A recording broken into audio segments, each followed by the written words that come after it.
Hi hello. ഇന്ന് അമ്മയുടെ ഒപ്പം പുറത്തു പോവാണേ. അമ്മയുടെ വണ്ടിക്കാണ് പോണെങ്കിൽ ഉറപ്പായിട്ടും വെക്കേണ്ട സാധനമാണ് ഹെൽമെറ്റ്.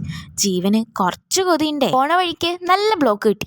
അമ്മ വർക്ക് ചെയ്യുന്ന ഹോസ്പിറ്റലിലോട്ടാ ആദ്യം പോയത്. ദേ കണ്ടില്ലേ, ഇടിച്ചു കുടിച്ചില്ല എന്നുള്ള മട്ടിൽ അമ്മ വണ്ടി കൊണ്ട് നിർത്തിയേക്കുന്നേ. അതാ പറഞ്ഞേ ഹെൽമെറ്റ് മുഖ്യം ബിഗിലേ. നല്ല ബ്ലോക്ക് ആയോണ്ടേ ഏതൊക്കെയോ ഇടവഴി കയറിയാ പോയെ. ഇല്ലെങ്കിലേ ഇന്ന് അവിടെ പായ പിടിച്ച് കിടക്കാറുന്നു. ഇന്ന് ചെട്ടിഭാഗത്തോടെ പോവാനേ നല്ല ഭംഗിയായിരുന്നു. നമ്മുടെ മാനമ്പാടി കപ്പേളയില്ലേ പെരുന്നാൾ തുടങ്ങിയിട്ടുണ്ട്. അതിന്റെ ലൈറ്റ്സും കാര്യങ്ങളൊക്കെ ആയിട്ടേ നല്ല രസമുണ്ടായിരുന്നു. പിന്നെ കുറച്ച് സാധനങ്ങൾ വാങ്ങാനേ കടയിലേക്കാ പോയെ. അവിടെ എത്തിയപ്പോൾ അമ്മ ഈ പരിപ്പ് വേണോ ആ പരിപ്പ് വേണോ എന്നൊക്കെ ചോദിച്ചപ്പോഴേ ഞാനാകെ കിടുങ്ങിപ്പോയിന്നേ. എനിക്കാണെങ്കിൽ അതിന്റെ പേര് കൂടി അറിയത്തില്ല. യേസ് കിട്ടിയാലേ ഇനി കുളിക്കോളം എന്നുള്ള എന്റെ വാശിക്ക് മുന്നിലേ നമുക്ക് തോറ്റുതരേണ്ടി വന്നു.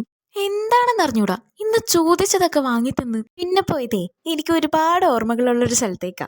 പത്തില് പഠിക്കുമ്പോൾ കൂട്ടുകാരൊക്കെ ആയിട്ട് എന്നും കയറിക്കൊണ്ടിരുന്ന കടയായത്. പിന്നെ ഒരു ജ്യൂസും കുടിച്ച് കുറച്ച് സാധനങ്ങളും വാങ്ങി അവിടെ നിന്ന് ഇറങ്ങി. ഒരു സ്ഥലത്തെത്തിയപ്പോഴേ നമുക്ക് വഴി അറിയില്ല എന്ന് പറഞ്ഞു.